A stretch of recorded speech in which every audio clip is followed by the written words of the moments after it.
Hello, my lovely peaches. How are you? I've gotten out of the shower. I'm getting ready. Gotta get dressed for the day.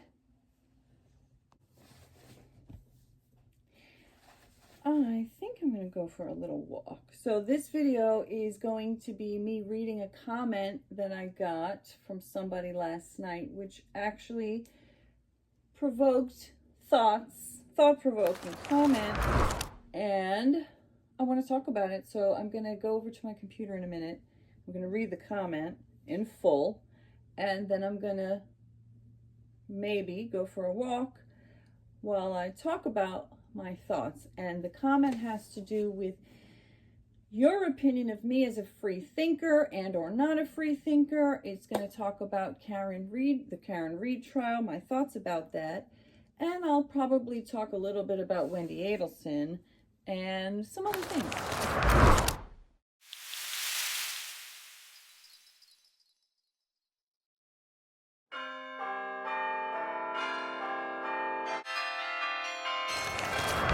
So join me if this interests you. Thank you. All right, and I'm wearing this cute little t-shirt and this utility cargo skirt. See it?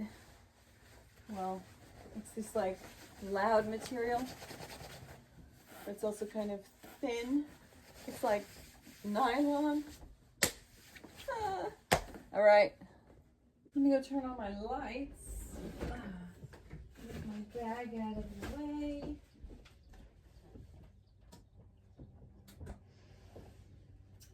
So hello, my lovely peaches. Welcome and welcome back. But my hair is a mess. It's not. Yeah, it's a mess. I'll turn on my light. All right. So the comment is on my video, which is called. Hold on. Maybe I need my other light. All right. My hair is still wet from the shower. Okay. So the video that I posted last night, which was June 10th, 2024, hasn't gotten that many views yet, but it's called Group Chat Mess, Biased Text, Framed Evidence? Is it over? Karen Read, Day 22, Trooper Proctor. So Trooper Proctor testified yesterday, and he was being cross-examined. So I recommend go check that video out. It's only about 20 minutes, and I only go over some of my initial thoughts. Okay, so going back over here. Now, I did want to point out, at one point I had mentioned that there's like 2 different places that I see comments, and the names look different. So when I'm on like the main YouTube page, and then I see my notifications, it says Bluebell commented. But then when I go to like my YouTube studio and I see comments, then the same person's name is Mr. Comedy is me. Okay, so hello Bluebell, Mr. Comedy is me. This is me reading your comment. Thank you for your comment, and I'm going to talk about it, and I just want you to know that if I'm saying anything that seems like against your comment, it's not personal. Your comment sparked thoughts in me, and that is why I'm making this video. So don't take it personal, even though, thank you, you are the reason why I got inspired to make this video. Okay, so Mr. Comedy is me, Bluebell writes 10 hours ago. So I'm looking over here, I'm reading it on my laptop. I remember watching your first video on this case where your instincts seemed to tell you Karen was guilty. I continued to watch because even though I went back and forth, as I learned more and more, I came to realize that the people in the house did not do this. I admired your instinct because I thought it was correct. I also liked that you were in the 10% of free thinkers, in parentheses, as you talked about in a previous video. But now you're in the 80%. I agree the texts are bad, but I don't think they change the evidence that Karen did it. She herself said she did. So now I'm going to just read my comment because I don't really exactly remember what I said. So let me just read it. And I responded, "Thanks for your message. I still believe that she did hit him. I actually do think that. But will the jury see past these text messages? Will they see past the mirrored video of her Lexus SUV in the Sallyport? Will they see past the red Solo cups and the leaf blower that they used to gather evidence in, and the Stop and Shop bag out of the trunk?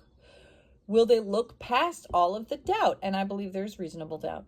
That's what I'm 75% to 95% certain of, that the jury will not be able to look past the reasonable doubt unless ...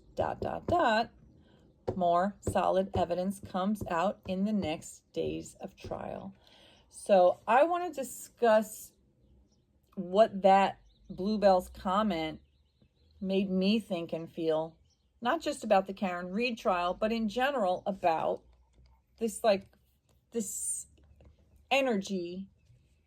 The vibes in your message is saying, well, I liked you because you agreed with me, but now that you've changed your mind, meh.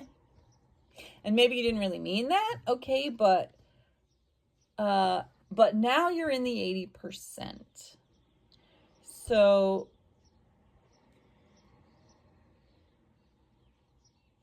I don't believe that anybody in the house harmed John O'Keefe. My brother texted me. So you said, "I continued to watch because even though I went back and forth, as I learned more and more, I came to realize that people in the house did not do this. I admired your instinct because I thought it was correct." I admired your instinct because I thought it was correct. I also like that you were in the 10% of free thinkers, as you talked about in a previous video, but now you're in the 80%.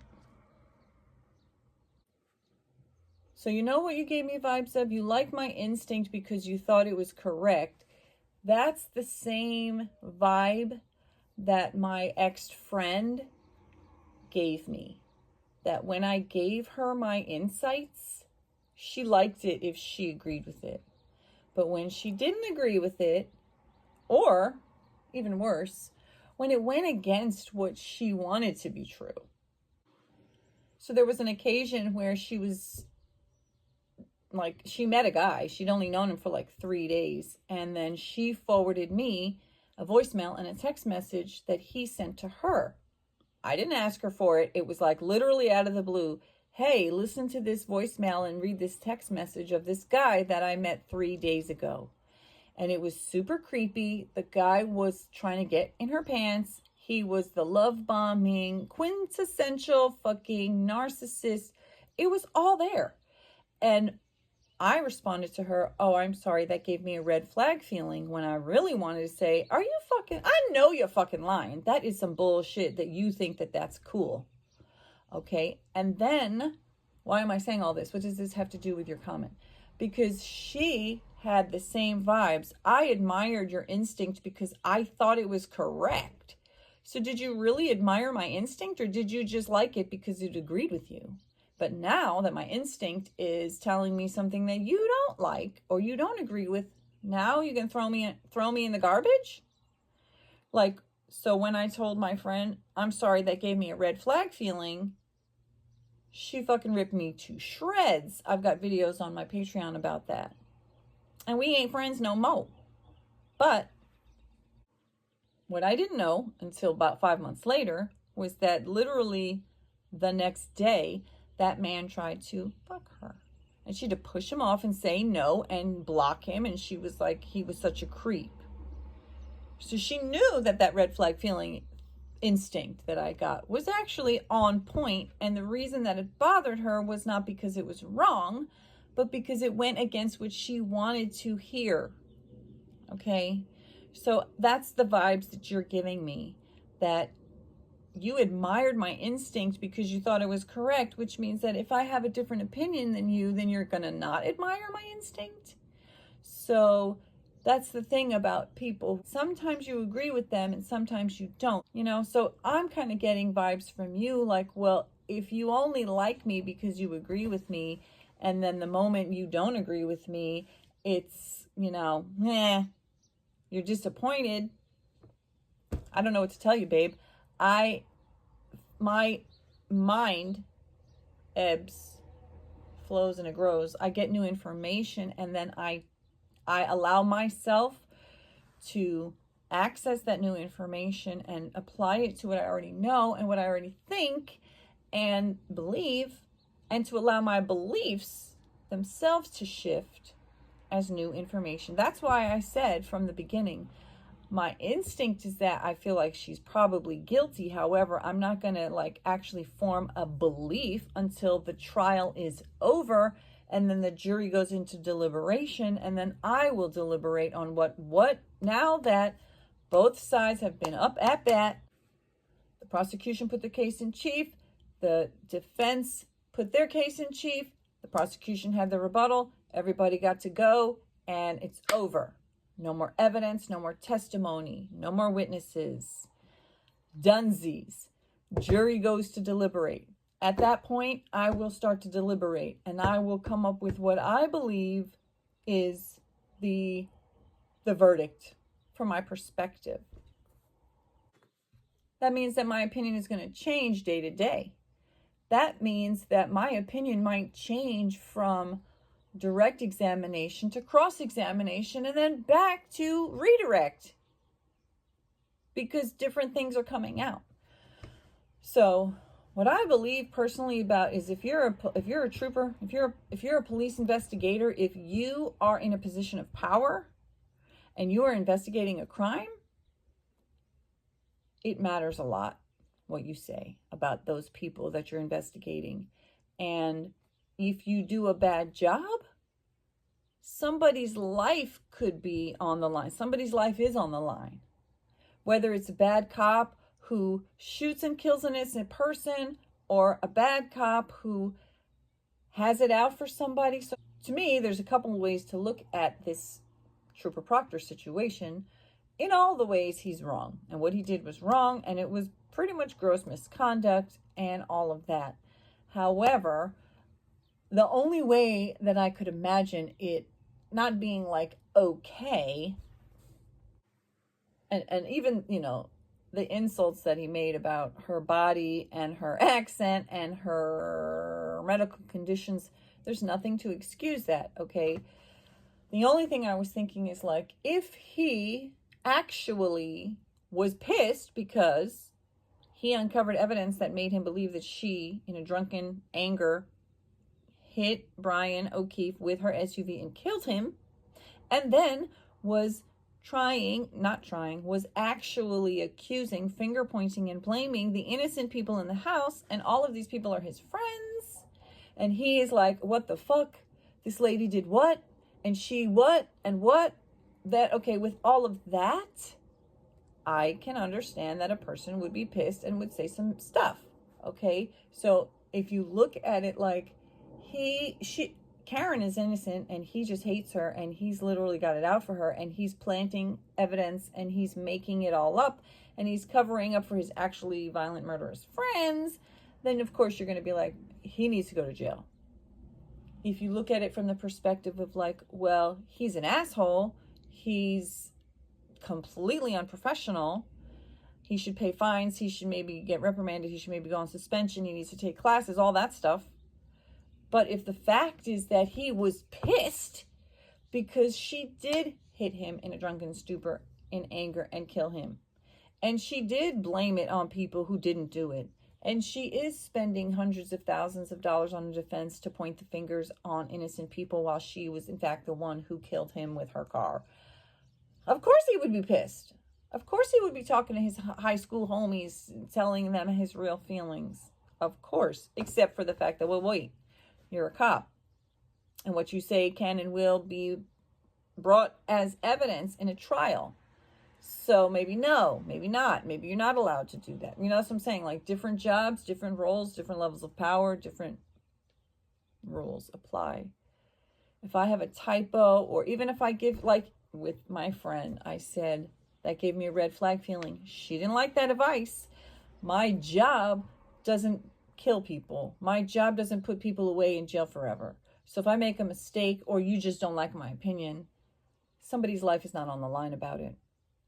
If you're a proctor, you're a trooper, the level of conduct is definitely going to be a higher standard, as it should be by law. Okay, and then I want to address the other part of what you said. I agree the texts are bad, but I don't think they change the evidence that Karen did it. She herself said she did. But it does change the evidence, because the evidence was brought forth by someone who obviously had issues with her. And whether, like I said, whether they were justified or not, that's completely unprofessional. And there are certain roles where you just simply cannot just say what you want to say. There are rules of evidence. There's rules for police. There's rules for the justice system, and those rules matter. And yes, it's awful that there are sometimes people who literally get away with murder because a cop gathers the evidence in the wrong way and it's not admissible. Or it's admissible, but the jury will not consider it with the full weight of what it may deserve because this cop is freaking, he's tainted. And the fact that I actually do believe that most likely she did actually hit him with her vehicle, which is what killed him. Everything is a spectrum.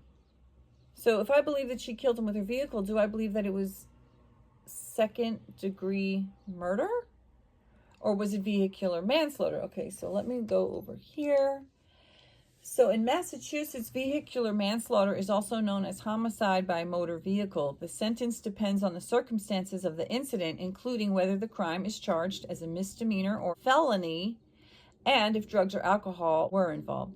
So a misdemeanor, fines ranging from $300 to $3,000, and a sentence of 30 days to 2.5 years. If it's a felony, fines of no more than $15,000 and a sentence of 2.5 to 15 years in prison, or 1 to 2.5 years in jail. If there is no evidence of reckless or negligent driving and only a blood alcohol content of 0.08% or greater, the criminal penalty is 30 days up to 2.5 years in the House of Corrections. A conviction for vehicular homicide in Massachusetts will also have some severe implications in the right to drive a vehicle. Okay, so, and then let's see. What is the penalty for second-degree murder in Massachusetts? I'm going like this because the light is right here and it's blocking my laptop, but I'm trying to hide the fact that I have eye sockets. Okay. In Massachusetts, the penalty for second-degree murder is life in state prison with the possibility of parole after serving at least 15 years. Second-degree murder is the second most serious homicide offense in the state and is defined as an unlawful killing committed with malice. This malice can include intent to kill the victim, intent to cause serious bodily harm to the victim, intent to perform an act that a reasonable person would know would likely result in death. Second-degree murder differs from first-degree murder in a few ways. Jury trial. A defendant charged with second-degree murder can choose to waive their right to a jury trial and instead argue their case before a judge in what is called a bench trial. Automatic appeal. A first-degree murder conviction automatically triggers an appeal to the Supreme Judicial Court, but a second-degree murder conviction does not.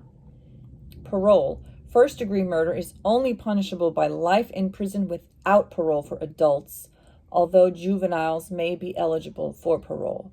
State laws are subject to change through legislation through legislation, court rulings, ballot initiatives, and other means, and you can consult an attorney to blah, blah, blah, blah. Okay, so any person who is found guilty of murder in the second degree shall be punished by imprisonment in the state for life and shall be eligible for parole after the term of years fixed by the court pursuant to section 24 of chapter 279.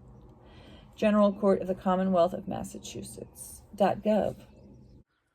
All right, I had to change my fit.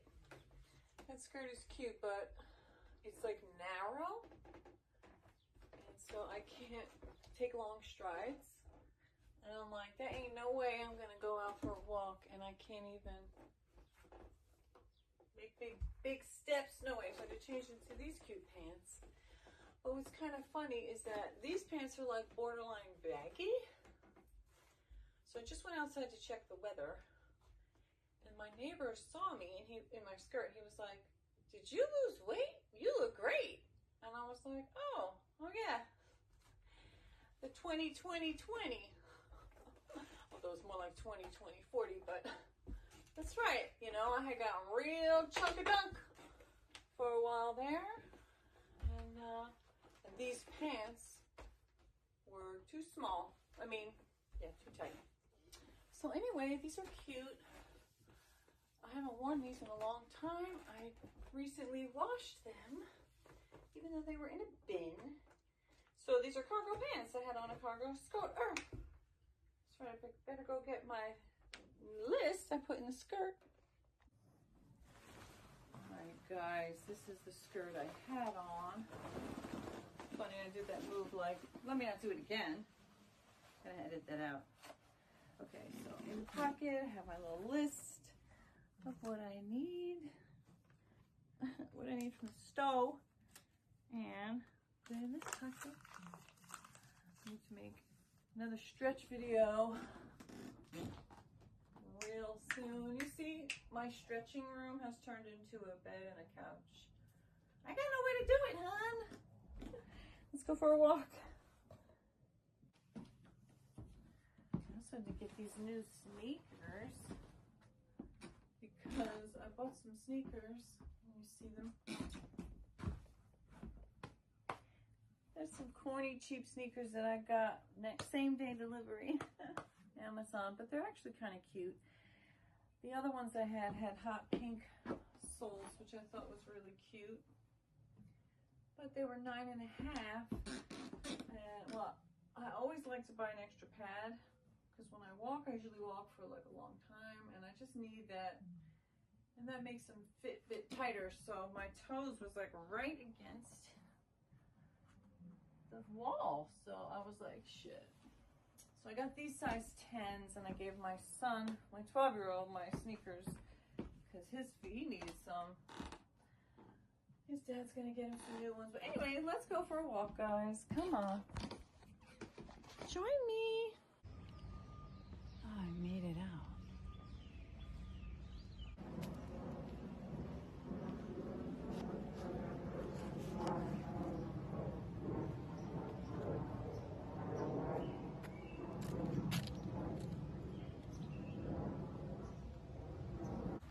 Let me see, I have some notes of my rings I got at the Pride Festival.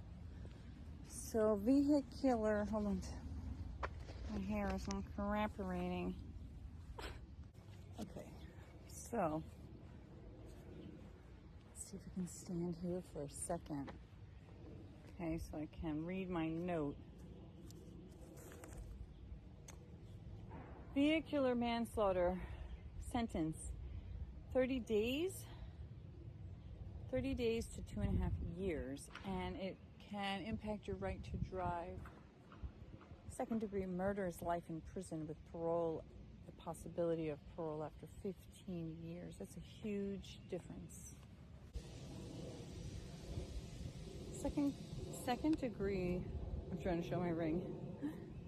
Second degree murder requires to be with malice, which is the intent to kill, the intent to inflict bodily harm, Did she have that intention? Did she hit him with her SUV? I think most likely she did. I don't believe that the people in the house harmed him. I dropped my note. Okay, and my other note that I wanted to ask myself, where can I angle this? Do I want the prosecution to win and for Karen to be found guilty? Do I have like an active desire for that? Like the way I would say I actively desire and want Wendy Adelson to be arrested, to be tried and convicted and found guilty of the murder of Dan Markel. I believe that Wendy plotted. I believe that she planned. I believe that she paid for.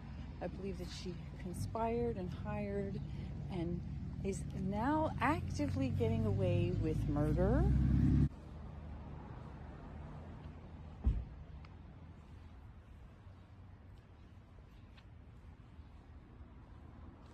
I believe every day Wendy Adelson walks free, literally rewarded with everything she ever wanted. Oh my God, it smells so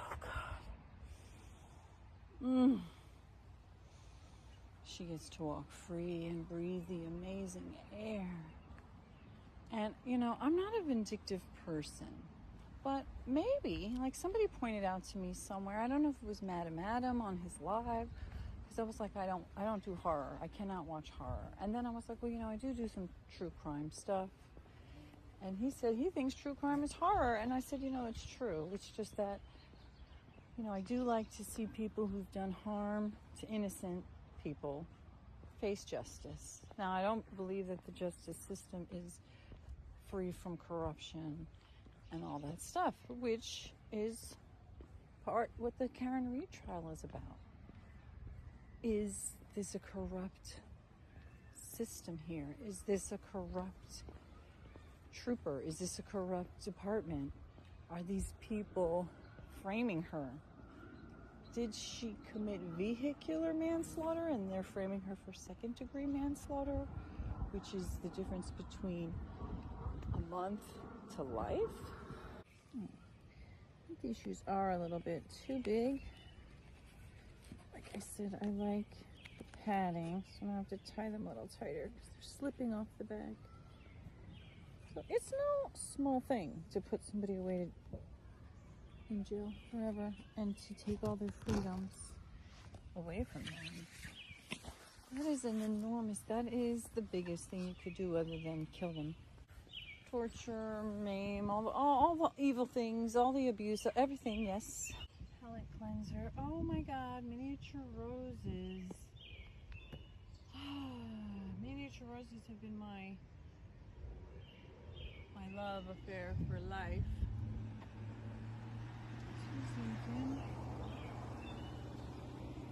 These are pretty darn cool. A little bit of palette cleansing because this is a harsh topic to discuss.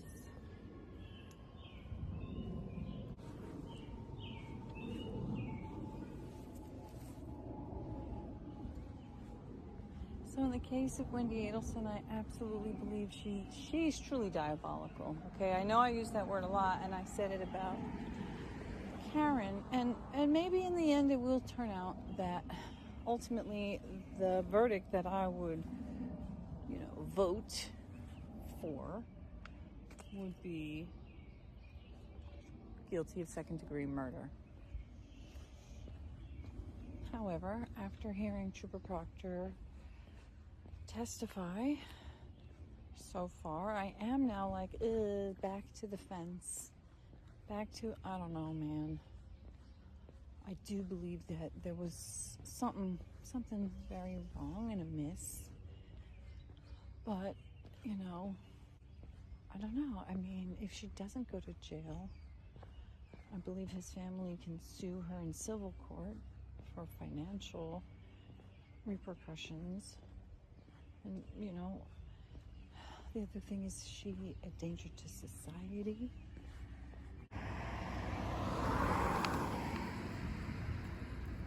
These are so cute.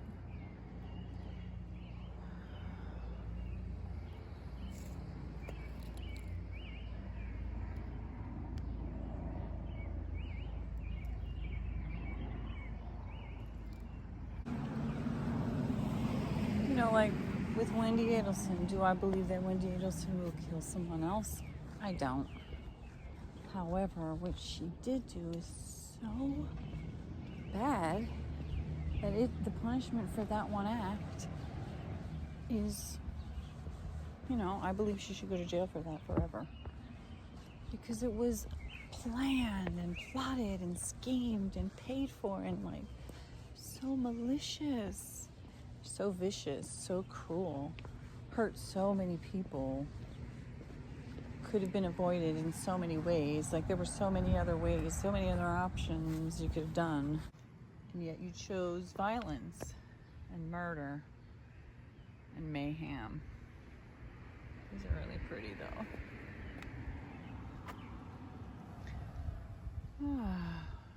Part of the joys of walking.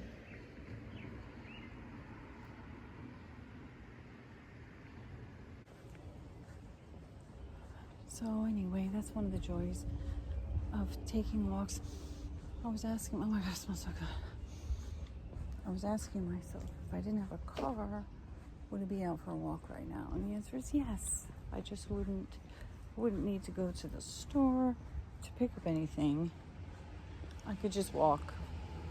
But since I don't have a car, I might as well 2 for 1 and actually go get something that I need while I'm out.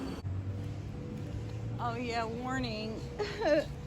Landscaping sounds.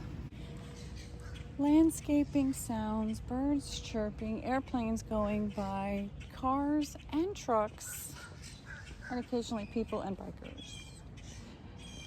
Yes, I do live in an extremely densely populated place. It's gorgeous and it's beautiful. So, you know, I get out, I get some exercise, I get some vitamin D, I get some fresh air, I get to get out, get a different perspective, and get some content, and think, and breathe, and get some toothpaste. So everything is on a spectrum. Everything is a spectrum. So back to my question. Do I want, as in have an actual desire for Karen Read to be found guilty? And at this point, the answer is no. I'm neutral. And even more than just neutral. Well, she's innocent until proven guilty. So in fact, no, I don't want anything other than the truth. So if the fact is that, so vehicular manslaughter will have a stronger, longer sentence if you were alcohol drinking drunk. Then there's intent. Did she intend to injure him so he couldn't go inside? Like I say in the other videos? Did she really not want him to go inside because she was terrified that her life was going to blow up, her relationship would be over, Brian Higgins would blabbermouth out her, and John would say, get the fuck out of my house and my life? What I think is more likely, it's not that she wanted to break up with him, but was that she wanted him more all to herself. Right now I'm out from the store. I'll just show it because it's so cute. I got it actually for my sons to give to their dad, even though he never remembers to get them something. It's a keychain. So cute, I had to get it for them to give to him on Father's Day. You know, because you can be consciously uncoupled co-parents who are not romantically together, yet you respect each other. And like, I don't have to only do it because he does it. I saw it, I thought it was really cute and adorable. And I wanted my kids to give it to him. Unlike Wendy Adelson, who rather murder someone. So back to anyway, Karen Reed. Do I think she rather murder John than break up? Let him know that she was a two-timing, backstabbing, lying hoe?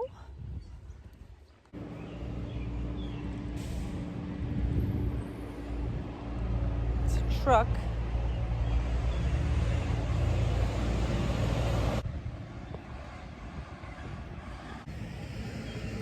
This is a bit of a ramble because I'm on a walk.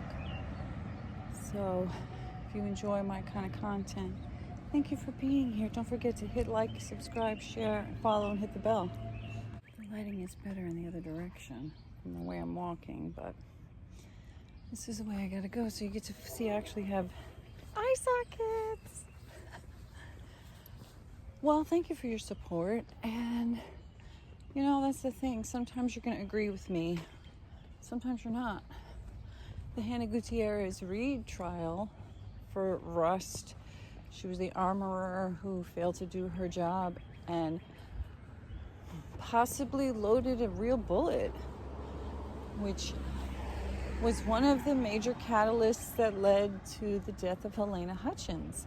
And the whole time I was like 1% saying, I do think she did the thing. She was neglectful in her duties. However, my issue was, what should the sentencing be? What should she be sentenced to? I was originally pro-lenient sentence, more towards like the minimum. And then more evidence came out of the crap that she said while in jail, on jail calls, knowing damn well that shit was being recorded, or he should have known. So, as additional evidence comes out, I will change my mind. And I do find it to be a fixed mindset when someone has determined that they decided what it is, and then no matter what the evidence shows, you refuse to budge. So being a free thinker is exactly that. It means I am free to think. I am free to form my own opinions. And sometimes the majority is a mob mentality, and people go along with the mob. They go along to get along, and not because it's the right thing. And you do see that a lot. I see that a lot on comments, on videos. It's like the gang up mentality.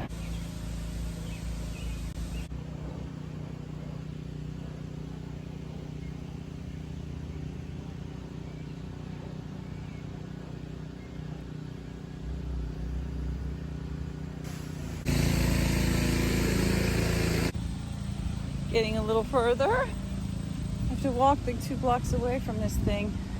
Look how pretty that is.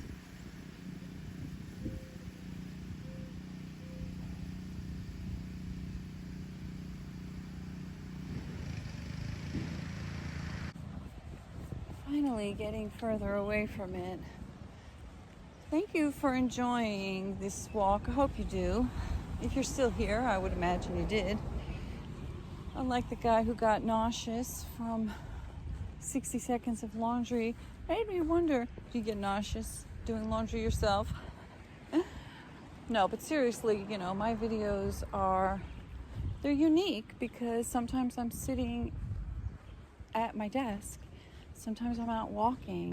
Sometimes I talk about true crime. Talk about the fine line between true love and true crime. And I know that the line between love and hate is already a cliche, but I like to talk about true love, and I like to talk about healing from trauma, and often there's trauma that needs to be healed, and that's what causes crime. And you got your yuck stuck in your yum, but you need it there, you know. It's there. You gotta acknowledge it. You gotta heal it. Look, this looks like a cartoon.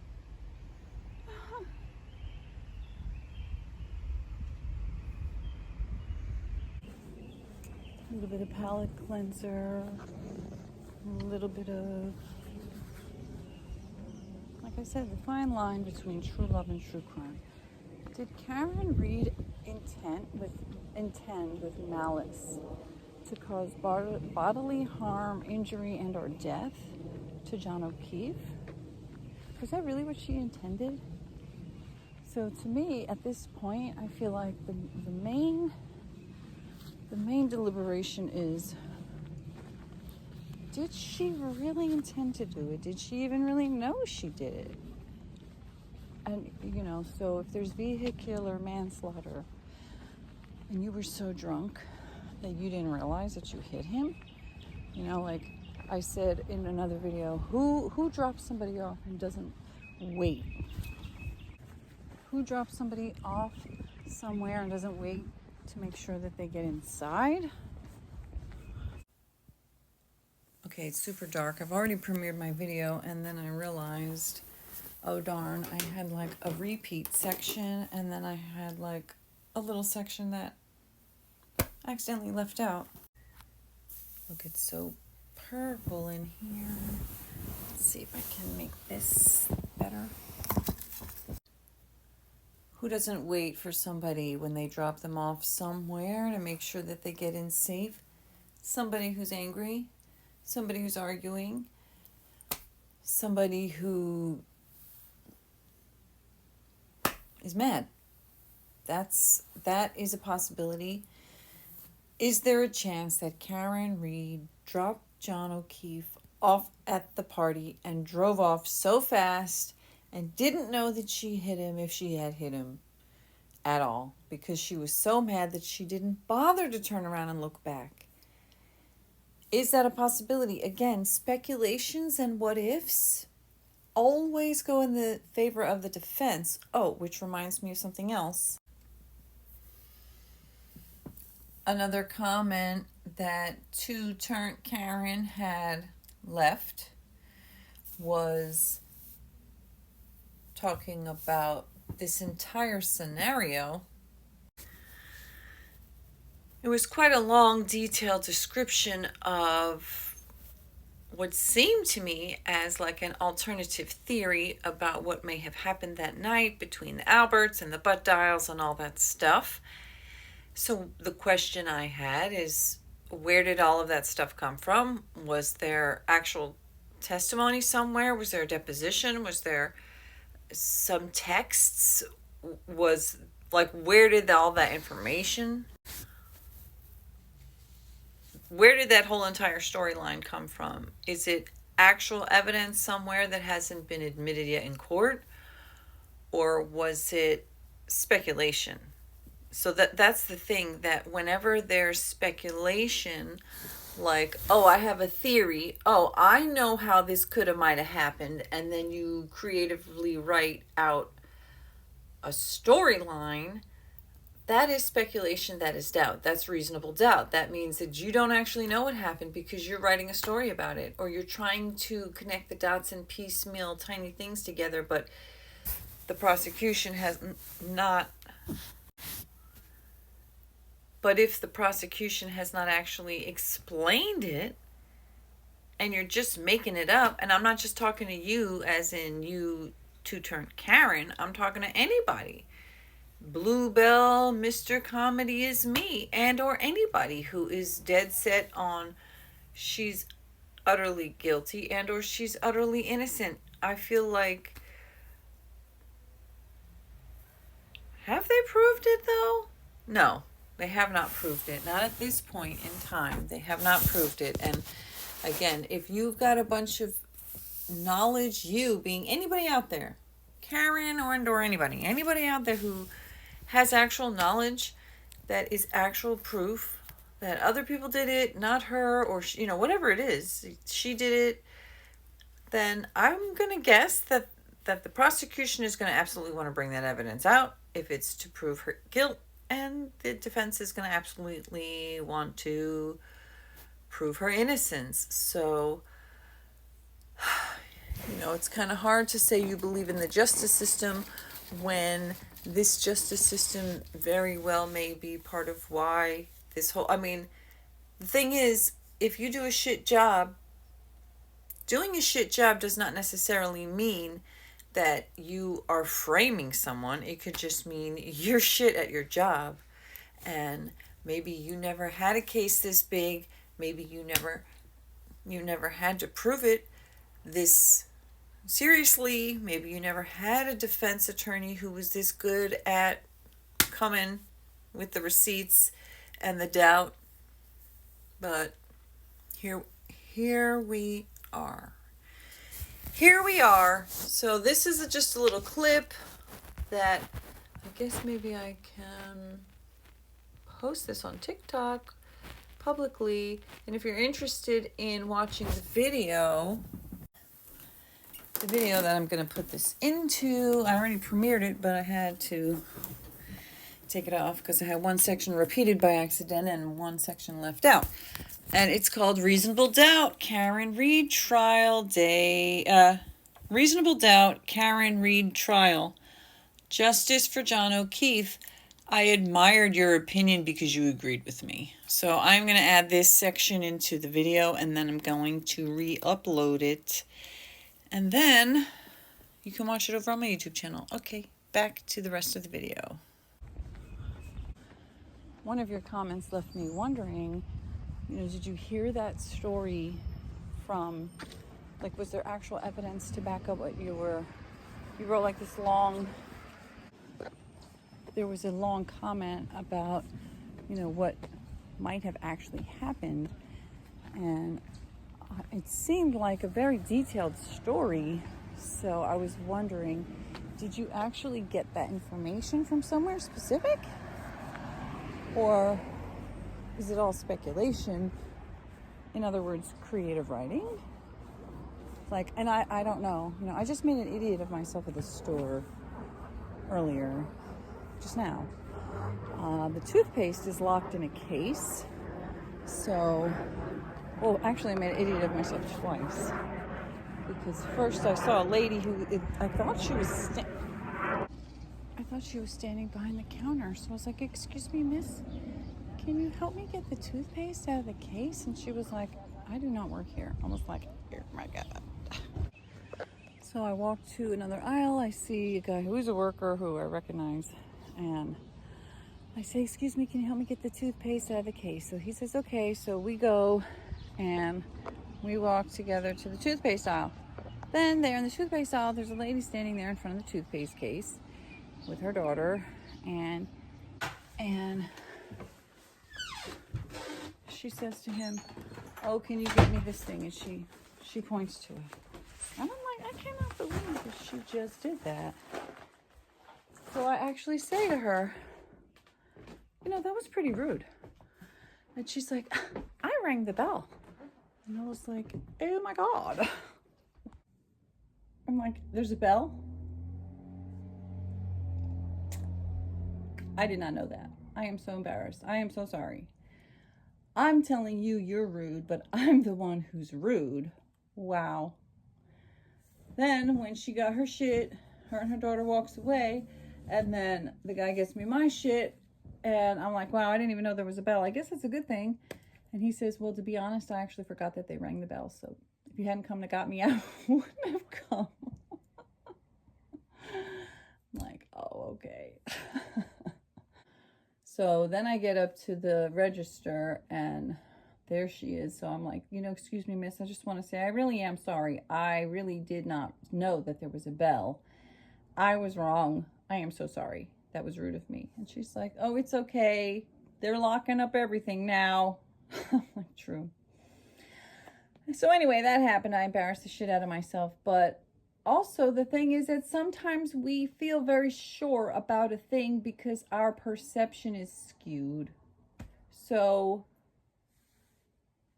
like I was saying before, is it possible that you could know all the facts of a case before it's gone to trial?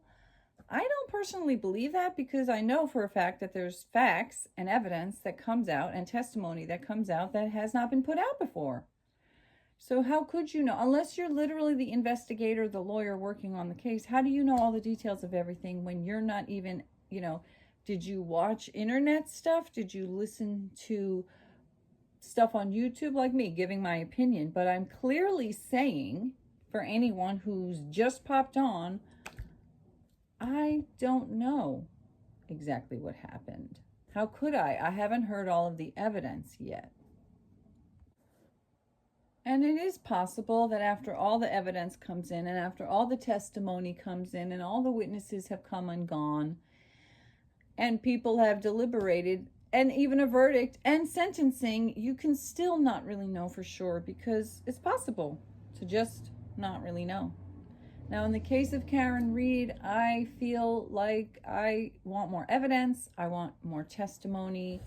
And again, it may come down to a matter of, well, if she hit him, did she know she hit him? Was she too drunk to know? Should she have known that she was too drunk to be driving? And therefore, if you're driving drunk, you know automatically that you could cause somebody bodily injury and or death.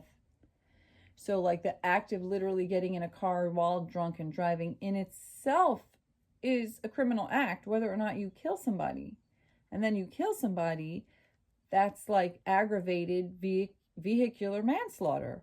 And if they're able to prove, like, I think that they pretty much showed that she did have drinks, but whether or not they actually proved how high her alcohol blood level percentage was, I don't know. And again, did she know? Was it intent? So maybe she could get 2.5 years in jail because of vehicular manslaughter with aggravated circumstances. Or maybe it'll be a lot more. Or maybe the jury will find, you guys fucked this case up so bad that we have doubt. We have doubt, and it's reasonable, and therefore that reasonable doubt means that we cannot even reasonably find this woman guilty of vehicular manslaughter, because you know what? Between the maybe she backed into his car video and then the maybe her taillight was just slightly cracked but not completely busted up, and then there's the mirrored video of the Sally Port where you can't see what's happening, and they say that it's motion activated and the jump cuts are not edits, that somebody actually cut out video and removed it, but that nothing was happening, therefore there was no video. And I do believe that there could be a little delay and a lag where maybe the person is moving for 10 seconds before it registers and starts to film, and that's why it appears like somebody's just popped out of nowhere and you don't see them always coming in and out. Maybe that is true. I don't know. I'm not the inner workings knowledge person of that system. Neither was Trooper Proctor or Trooper Buchanan. Okay, so, but is there reasonable doubt because of the fact that you can't see? It didn't pull in, and again, maybe they're going to put on more evidence where they will show it clearly and you will see. But at the moment, it doesn't seem unreasonable to me to have doubt. And it doesn't seem unreasonable to say, well, maybe she did hit him with her car, but, that's vehicular manslaughter, but was there malicious intent? I don't know. Maybe they made it seem worse than it was so that they could get her on second-degree murder instead of vehicular manslaughter, because it's the difference between life in prison or 15 years in prison versus 30 days to, a couple years. I don't know. But I have doubt, and I don't think it's unreasonable to have doubt. In fact, I think it is reasonable to have doubt, and I think it's unreasonable to say the investigator who's investigating the case is obviously this unprofessional. And again, whether he was justified in his anger and venom towards her because she really is a malicious person who killed a man, it doesn't excuse the fact that he was beyond unprofessional. And the things that he said were really, really had nothing to do with her guilt. It was just, totally just being disgusting. And will 12 individual people be able to completely overlook all of the doubt that has been reasonably put forth to me as far as, did she actually intend to hit him? And maybe there's even a little tiny, I don't think there's a question of whether or not she hit him. I think there's a question of, what was her intent? Was it malicious? Was she fully aware? Was she like, get out then, go? Or did he get out? Did she throw a glass at him? Did he get out and she was just like, zoop, and she drove away because she was angry? The fact that I don't know leads me to have reasonable doubt. And I think as a free thinker who's allowed to form my opinions, it makes sense to say, as of the close of testimony on day 22, which was yesterday, Monday, June 10th, 2024, I find it completely reasonable to have doubt. And being such a fixed mindset person who's dead set on, now again, you could maybe say like, well, what about Wendy Adelson? Wendy Adelson has not been brought to trial. However, her brother was brought to trial. And those other trials, Sigfredo Garcia and Luis Rivera and Katie Magbanowa and her brother Charlie Adelson.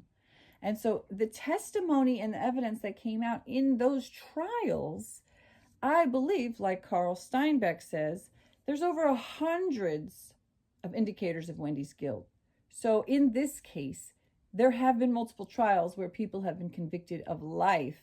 So to believe that for sure that someone did it when there have been many trials and all those motherfuckers went to jail. And she is the queen on top of the shit pile. The one who, like Carl said, she's the one who made that snowball of desire to have Dan murdered and put it on the top of that hill and pushed it down.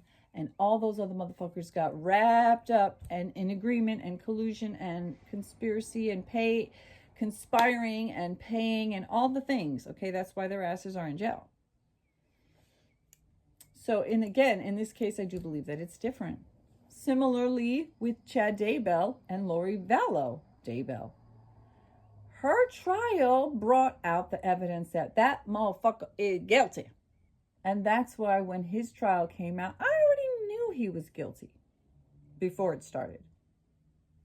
Okay, so I do feel like there's like, everything is like, each circumstance has its own unique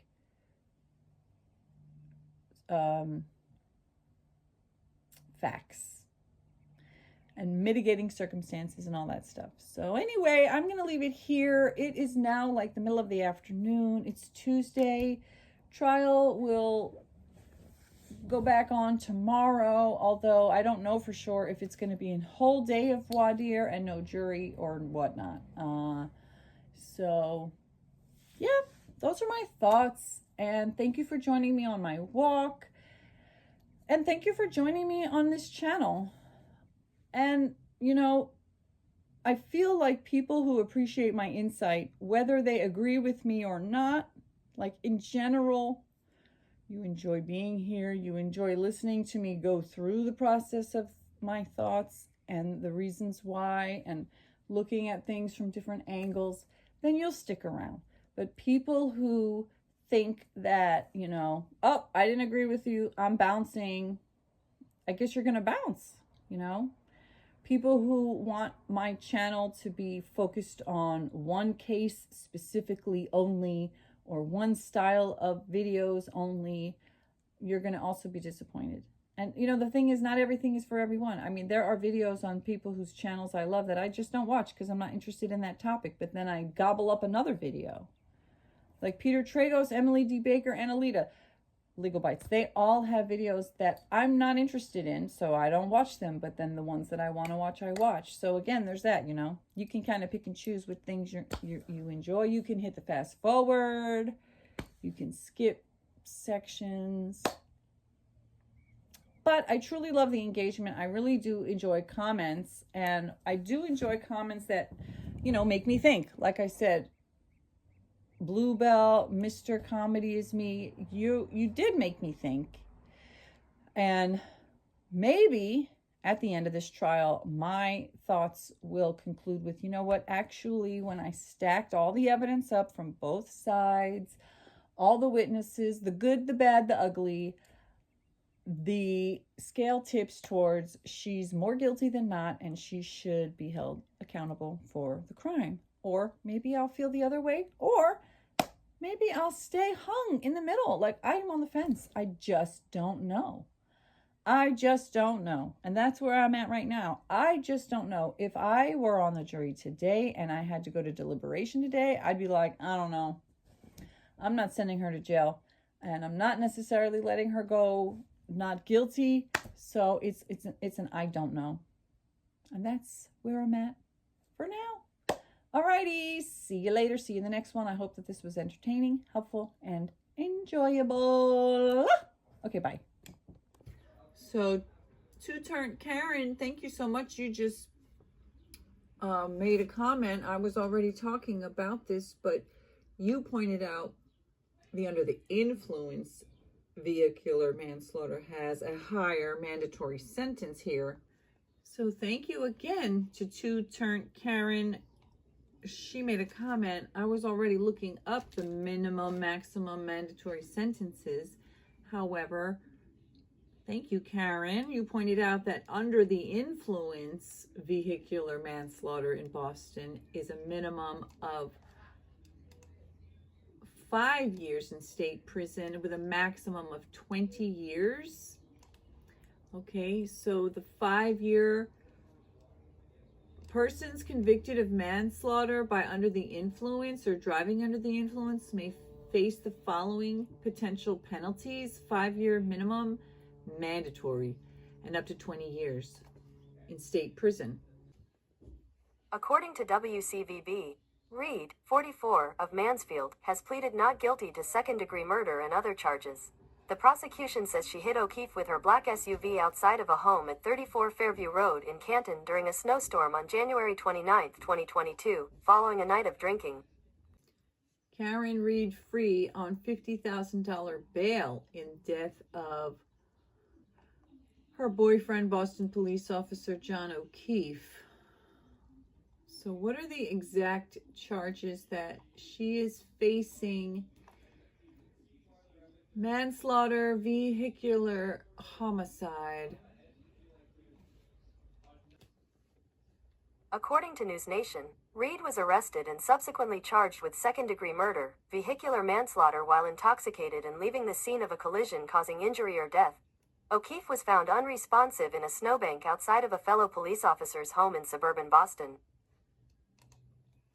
What are the mandatory sentences for leaving the scene of a vehicular accident that causes death in Boston?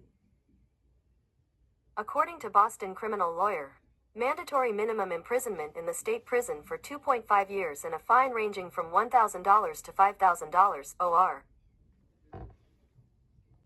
So if she's actually found guilty, then she could potentially be facing 2.5 years up to life in prison.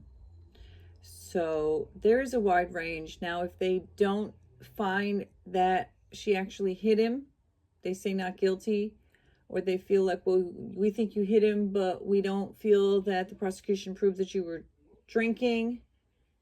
But then did she leave the scene of the crime? Yes. Did she know that she hit him? You know, so there's a lot of ifs, ands, or buts, and not yet proven as far as I'm concerned. So that is why I continue watching, because I'm interested